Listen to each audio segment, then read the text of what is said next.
నమస్కారం ఈటీవీ 360కి స్వాగతం ముందుగా ప్రధానాంశాలు కేంద్ర నిధుల సమర్థ వినియోగం లక్ష్యంగా బడ్జెట్ కసరత్తు మహిళలు యువతకు ప్రాధాన్యమిస్తామని సీఎం వెల్లడి గుంటూరు వర్గపోరుపై చంద్రబాబు మండిపాటు నేతల చరిత్ర తెలుసని వ్యాఖ్య మారకపోతే చర్యలు తప్పవని హెచ్చరిక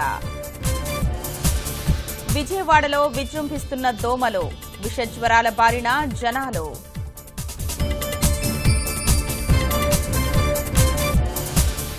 కాసేపట్లో శ్రీవారిని దర్శించుకోనున్న కేసీఆర్ 5 కోట్ల రూపాయల విలువైన స్వర్ణాభరణాల సమర్పణ బళ్ళారి బసవేశ్వర వేడుకలో విషాదం కుప్పకూలిన రథం 50 మందికి తీవ్ర గాయాలు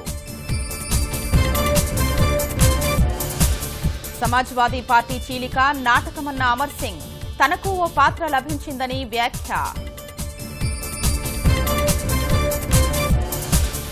స్టెంట్ల ఉత్పత్తి నిలిపివేతపై కేంద్రం ఆగ్రహం సరఫరా కొనసాగించాలని స్పష్టీకరణ ఔషధ చట్టంలో అత్యవసర నిబంధన